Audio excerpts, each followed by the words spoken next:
Olá, amigos da TVL, está começando mais uma edição do programa Nossa Gente. Meu entrevistado hoje é o alfaiate Enio da Costa.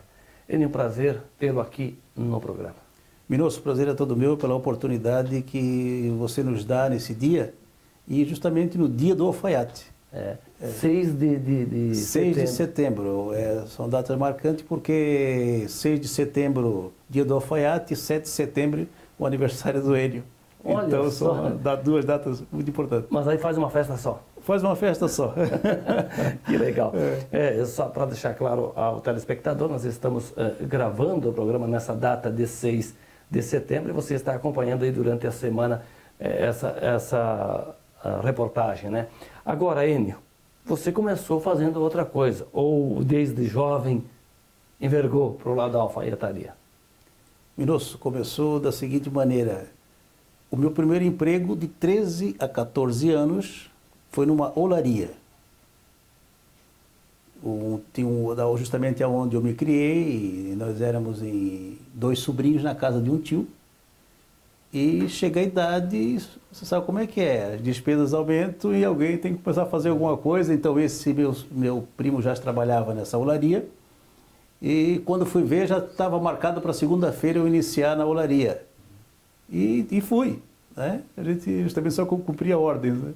Pois é, foi mexer com barro. Eu fui mexer com barro, tijolo e tal, descarregar caminhão, mas franzininho, mas fiquei ali 1 ano. A parte mais difícil é lidar no forno, né? Descarregar o forno aí um pouco quente ali, aí pega. Ficasse muito tempo lá, não? Não, foi só 1 ano. E foi o teu primeiro emprego mesmo? Foi o primeiro emprego. Porque, na verdade, vamos incluir nessa, nós somos de uma geração que a gente começava cedo na luta, né? Cedo, bastante cedo. Por causa das dificuldades, né? E tinha que justamente ajudar em casa, que naquela época a mulher não trabalhava fora, era só o homem que trabalhava. Então, o meu tio trabalhava na Autona e a minha tia então cuidava de todos. Ele, além de nós 2 sobrinhos, ele tinha também mais 5 filhos, né? E então, justamente a despesa era grande, então havia necessidade de a gente trabalhar. E na verdade começavam bem antes porque ajudavam os pais nos serviços, né? Com certeza, por exemplo, eu tive grande tempo na roça com a minha mãe, né? Eu me criei próximo de Ibirama, onde o meu avô tinha muita terra e ali se plantava, inclusive até cafezal a gente tinha, colheita de café, cana, justamente para banana, a gente lidava com tudo isso. O senhor tem boas lembranças dessa época? Boa lembrança. Muito boa lembrança. Que você tem uma ideia, a forma de a gente, como escoar essa produção de um local, né, muito difícil na época. Então, até mesmo a cana, por exemplo, tirar de lá da plantação, aí cortar, trazer até a barranca do rio, para que fosse passado para o outro lado, numa canoa, né? E depois, então, passaria o caminhão e recolhia isso. E assim também com a mandioca, com tudo que se fazia. Porque vocês plantavam, né, e criavam os bichinhos para o consumo, né? Também. Mas tinha que produzir alguma coisa para sobreviver, né? Sim. E até então, meu pai, como era policial militar, naquela época também com todas as dificuldades, ele ficava no interior e ele vinha para a cidade, do trabalho dele. E justamente, aí quando ele voltava, a cada 15 dias, então a gente tinha uma forma lá de se virar com a produção, capinando, até mesmo a plantação de feijão, milho, e por aí vai. Naquela época dava para pescar um peixinho, caçar também. Muito importante porque foi muitas vezes, viu, Minosso, que a gente, por exemplo, de ficar na roça até 11 da manhã, e a minha mãe já dizia, vamos 11 horas, Barranca do Rio, ia lá, pegava, limpava, vinha para casa para preparar ainda para o almoço. Garantiu o almoço? Garantiu o almoço. Olha só. Né? E a escola, Enio? E a escola também, lá no interior a gente já fazia. Eu comecei na escola até bem cedo por causa que eu tinha que acompanhar o irmão, né? O meu irmão tinha 7 e eu tinha 6. Então, para ele não ir sozinho, que era a distância de 3, 4 quilômetros, que se fazia a pé também na época, então a minha mãe, não, vamos matricular o Enio também, que ele vai acompanhar o irmão. E assim a gente fazia. Bom, imagina, estrada de barro, frio. Tamanco ou não? Não, descalço. É? Descalço. E nossa, foi botar meu primeiro sapato Na época da primeira comunhão, com 9 anos. Olha só. Isso. O senhor falou de Ibirama, aquela região do Alto Vale. Tua origem é de lá, não? Não sei se é onde. Eu nasci em Rodeio. Nasci em Rodeio. Como eu já falei, meu pai era policial, então a gente passou por ali. Ele foi destacado na região de Rodeio, a gente passou. E foram pouco tempo, 2 meses. Mas sou natural de Rodeio. Pois é, e aí depois rodou muito até chegar a Blumenau e... Foram alguns caminhos. Fomos a Lages, Rio do Sul, nem lembro mais, Pouso Redondo, Trombudo Central, por aí vai. E não te deu vontade de ser policial também? Minosso, os caminhos não me levaram para esse lado. Inclusive, cheguei a ter a oportunidade, quando saí do quartel... Chegasse para o quartel? Fui para o quartel. O meu propósito era enganjar, né? Eu pensava no pai e tal, poxa, legal, o pai... Não, mas quando fui para o quartel já estava noivo e justamente não... E já estava na profissão de alfaiate também. O quartel aqui em Blumenau? Aqui em Blumenau. Aqui em Blumenau. E que ano acontece essa mudança de vir para Blumenau e aqui fixar a residência? Que época foi essa? Em 69. Faz tempo, né? 69. E aí, quando é que dá aquela ideia de ser alfaiate? Vou trabalhar com isso. Foi uma consequência, justamente depois na vinda de Ibirama para Blumenau, a minha família foi para São Paulo. E como eu já estava estudando no Heriberto Miller, na Fortaleza, eu pensei, eu não vou. De mim mesmo, eu tinha 8, 9 anos de idade, não vou. Aí meu pai disse, não, se você não quer ir, como é que você vai fazer? Aí fui falar com esse tio, justamente onde ele me criou. Ele disse, tá bom, se você quiser, se você não quer ir para São Paulo com a tua família, então fica conosco aqui, o tio vai dar assistência para você, e ali eu fiquei. Né? E então ele, próximo de dezembro, ele foi mandar confeccionar um terno para ele, neste alfaiate. E em conversa com o alfaiate, quando ele foi pegar o terno, o alfaiate perguntou para ele, você não tem alguém em casa, uns meninos, o senhor tem muito filho? São 5 meus e mais 2 sobrinhos. O senhor não tem ninguém lá que talvez queira aprender a profissão? E o meu tio então se lembrou, poxa, mas o Enio estava naquela olaria lá, e ele também me via assim, que eu chegava em casa muito desgastado, ainda além da olaria, e estudava ainda à noite, né, porque tinha tudo isso. E, por exemplo, os dedos, que o tijolo ele é terrível porque ele... É áspero, né? Ele é áspero e come todo o dedo, da ponta do dedo fica... Então ele disse, eu tenho um sobrinho, eu vou falar com ele e vou ver se ele quer vir para cá, então aprender a profissão.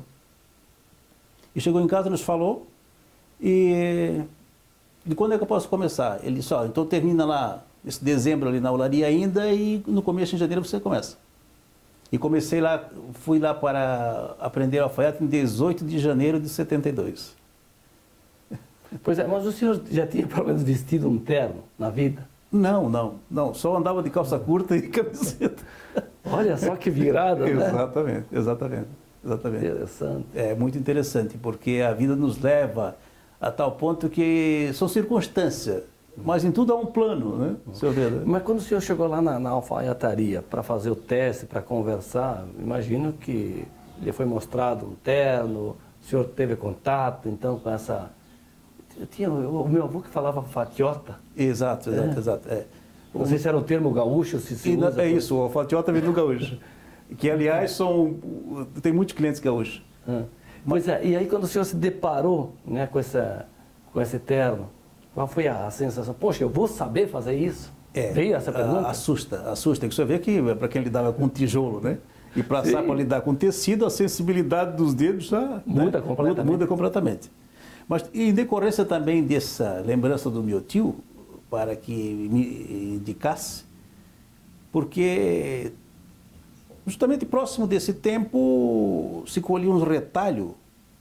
Eu tinha em casa lá, minha tia tinha uns retalhos lá e ela falou assim, precisa de alguma concha, alguma coisa, vamos fazer. E logo eu me predispus a fazer aquilo na máquina, emendar. Ela cortava e eu emendava na maquininha à mão. Foi pegando. Então, o meu tio, se lembrando disso, foi onde que ele me indicou lá para o alfaiate. Olha só. Mas quando eu cheguei para aprender a profissão, Se começa com retalho. Então o que você vai fazer primeiro? Bolso. Bolso de calça, bolso traseiro e tal, para ver. E ali começa. Né? Então, para você ter uma ideia, comecei em janeiro, então até maio você já começa a montar uma calça. Aí vai progressiva. Pois é, mas o que faz primeiro, no caso do aprendizado? O senhor falou no bolso, na costura, mas e o corte, e o desenho, essas coisas? Tudo depois. Primeiro aprender a costurar. Primeiro aprender a costurar. Porque dificilmente se você é um bom cortador, se não souber confeccionar. Olha só. Porque justamente o corte, se você tem como vai ser lá na máquina, né? O desenvolvimento na máquina, você facilita o cortar aqui. E aí fica bom para os dois, quem corta e quem costura. Né? Então, para você ter uma ideia, o cortar, o meu patrão não me ensinou. Não me ensinou. Justamente aí vem de uma dedicação e de um empenho de querer aprender. Enio, mas entre a alfaiataria e a olaria, teve alguma outra atividade, não? Não. Aí já foi direto. Da olaria eu já passei para a alfaiataria e, lógico, ali foi aquela luta. Até teve um dia, justamente, que foi um dia de decisão e eu cheguei para dizer, não quero mais. Teve? Teve. Esse momento de decisão. Teve esse momento de decisão. Porque aí então eu já estava fazendo bolso numa calça e eu fiz os bolsos tudo do lado contrário, do avesso. Quando eu mostrei a calça para o outro, o meu ex-patrão se assustou. Mas, justamente como a vontade dele em ensinar alguém era mais forte do que até mesmo o meu aprender, ele disse, vamos fazer o seguinte, vamos fazer então só hoje o último dia. Eu falei, tá bom. Aí quando chegou no final do dia eu falei, eu vou continuar. Mas o senhor tinha gosto por essa atividade?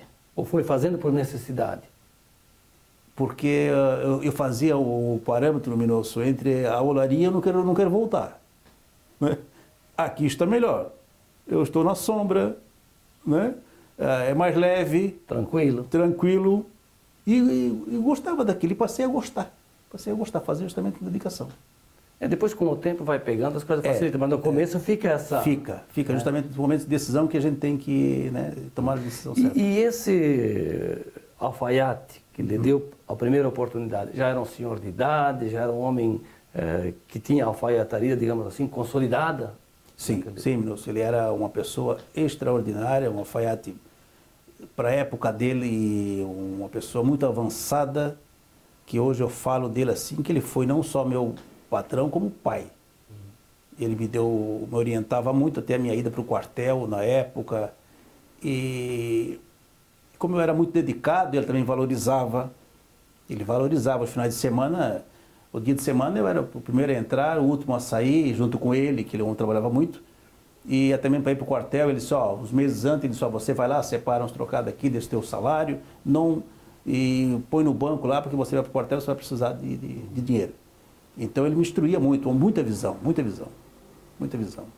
E na época a procura pela roupa feita, eu falo roupa porque imagino que era calça, era camisa, não só terno, exatamente. Né? Então você vê, Minoso, também que, por exemplo, passou vários meninos ali. Ele chegava ao ponto que ele ia assim, poxa, essa semana não passou nenhum menino aqui para mim poder ensinar. Ele ia na porta, se passasse alguém, ele perguntava para o menino, ei, você não quer aprender alfaiate? Porque tinha muito, a demanda era grande. Como é que era o nome desse senhor? Rodolfo Stank. E onde é que era a alfaiataria? Na 2 de setembro. Na 2 de setembro. E ele era um gasparense. Eu imagino que muitos que nos assistem agora, Sim, mais antigos, assim, de cabelos brancos como a gente, exatamente, deve se lembrar, né? Deve se lembrar, com certeza. Ele deixou, falar de Stank, ele era uma pessoa, né, visionária, tanto é que a alfaiataria firme mesmo, que depois nós éramos aí, ele conseguiu formar. E de calça para ser, então, a ser paletoseiro, ficou mais 3 meninos fazendo na calça. Então nós temos mais ou menos assim uma equipe que fazia mais a linha de produção mesmo. Né? Ele já tinha essa visão na época. Né? E, por exemplo, ele nos cobrava muito o comer. Olha, pessoal, vocês não têm que comer muito ao meio-dia, então vocês vão trabalhar sentado, dá sono e tal. E nós temos uma cota já para fazer por dia de calça. Olha só. Paletó, a mesma coisa. Ele montava lá, então eu contava para os alfaiates antigos, eles me chateavam. Você é louco dizer que faz dois paletó por dia? Né? Mas eu tinha que fazer, e fazia. E não era só ele? Eu imagino que tinha outros tantos Exato. alfaiates na cidade e na com região. certeza, Né? sim, tinha vários. Hoje a gente conta nos dedos, o senhor e mais alguns por aí. Né? É uma profissão quase que extinta, né? Exatamente. Então, e porque justamente o tempo do aprendizado, né? Tirar o tempo para isso, né? É que hoje a gente compra tudo feito na loja, que nem sapateiro também. É verdade, é verdade. E as fábricas, né, produziam o tecido e você encontrava lojas e lojas, né, só de revenda de tecido. Tanto é que você vê que hoje que tem loja de revenda de tecido, né? E isso se fez necessário por causa da necessidade. Né? Enio, vamos fazer um breve intervalo, depois a gente retoma essa conversa? Ok, vamos ver. Enio da Costa, alfaiate, é o nosso entrevistado no programa Nossa Gente, que faz um breve intervalo. Fique ligado porque logo estaremos de volta. Até já.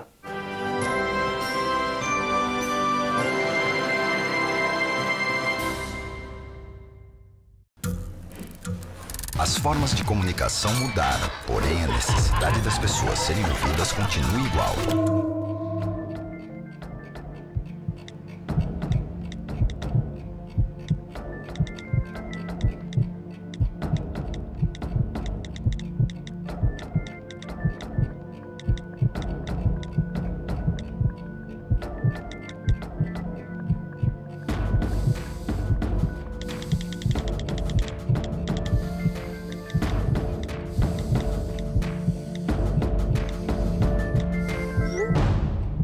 Compartilhe com o CVV aquilo que você não divide com ninguém.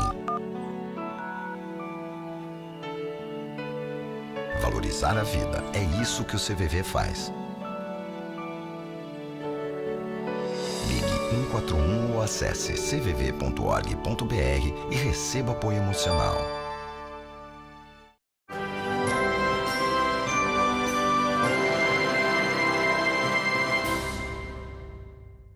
Estamos de volta na sequência do programa Nossa Gente. Meu entrevistado hoje é o alfaiate Enio da Costa. O senhor contou toda a sua trajetória, inclusive de vida, mas a sua profissão de alfaiate, né? No seu começo. Quando é que o senhor decide trabalhar por conta? Que época? Quando foram 15 anos nesse o segundo emprego, e então esse meu patrão, ele abriu a loja. Começou a comprar pronto, a esposa dele, na verdade. E ele também com problema de saúde, ele foi deixando a alfaiataria um pouco de lado. E aí a alfaiataria chegou, aí ele encerrou a parte da atividade da alfaiataria e ficaram só com a loja. E nessa troca eu fui para a Artex. Justamente na Artex estavam precisando de costureiro para o terceiro turno. Abriram um espaço lá para que a produção precisava do pessoal. Então o senhor deu uma pausa na alfaiataria? Foi, e foi justamente formado um pessoal para trabalhar na parte de costura. Não só em máquina industrial comum, mas também a parte, logo veio as máquinas de bordar do Japão, quando entrou isso com toda a força, aquelas máquinas enormes com 20 cabeçotes, 6 agulhas, e justamente então nós fomos para lá e logo eu tinha um pouco de conhecimento de maquinário e passei então a trabalhar com essas máquinas de bordar, na produção à noite. Sim. E ali foram 4 anos. Também de muito aprendizado, muito interessante, gostei, foram muito bons 4 anos que trabalhei lá. E a partir daí, então, o senhor trabalha por conta? Aí veio justamente os têxteis, quando encerraram depois daquela greve e tal, né? E em 90, o pessoal me chamou e perguntou o que eu queria decidir. Eles disse, não, você também, a gente viu aqui que você tem uma profissão e tal, não convém nós ficar aqui com você te atrapalhando o teu desenvolvimento, você vai em frente, então eu digo, tá ok, vamos lá. Então em abril de 90, eu abri a alfaiataria. Aqui na Vila Nova? Na Vila Nova. Era um lugar pequeno, um quartinho se eu tenho uma ideia, de 12 metros quadrados, né? Mas foi bom também e ali comecei.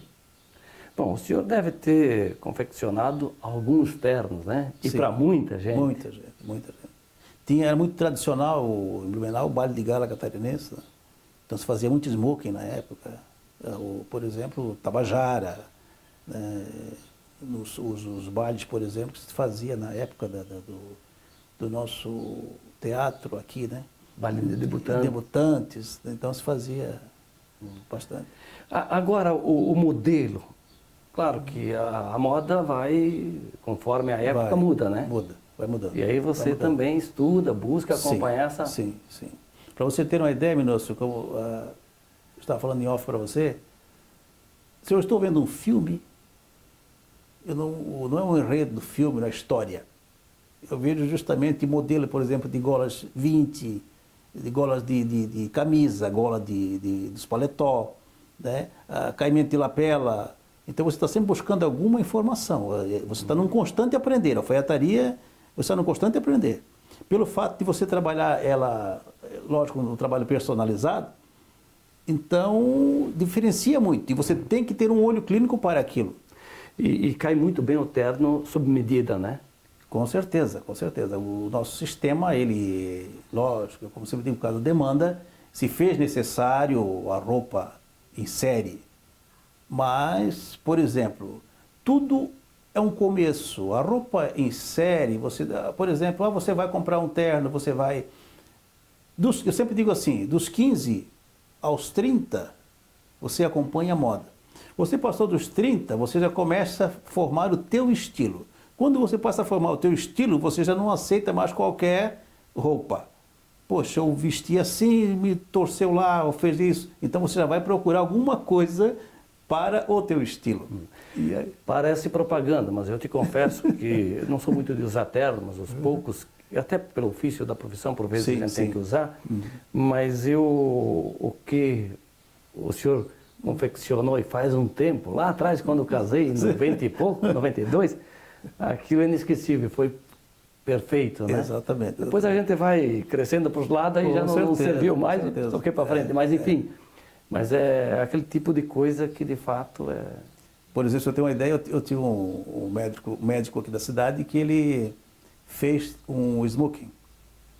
E o tempo se passou, ele sempre foi meu cliente, muito tempo, e depois a gente não se encontrou mais, que teve uma época que eu fui para Florianópolis também com a confecção de trajes sociais femininos, se fazia também, que justamente até foi uma mudança também que foi necessário fazer para que se adaptar. Então, e o tempo passou, não encontrei mais ele veio para confeccionar um terno, um smoking para o filho, e trouxe aquele traje dele que eu havia feito há 17 anos atrás. Olha só. Estou dizendo, né? E até cobrei dele, né? Poxa, vamos fazer o seguinte, vamos trocar isso aqui, vamos jogar isso aqui fora e fazer o novo, porque mas estava inteiro ainda. E tem um tecido especial, especificamente para o terno? Tem. Inclusive hoje, Minócio, por exemplo, não só terno, porque a elaboração de tecido hoje está muito sofisticado, né? As fibras, maciez, então tudo isso envolve, né?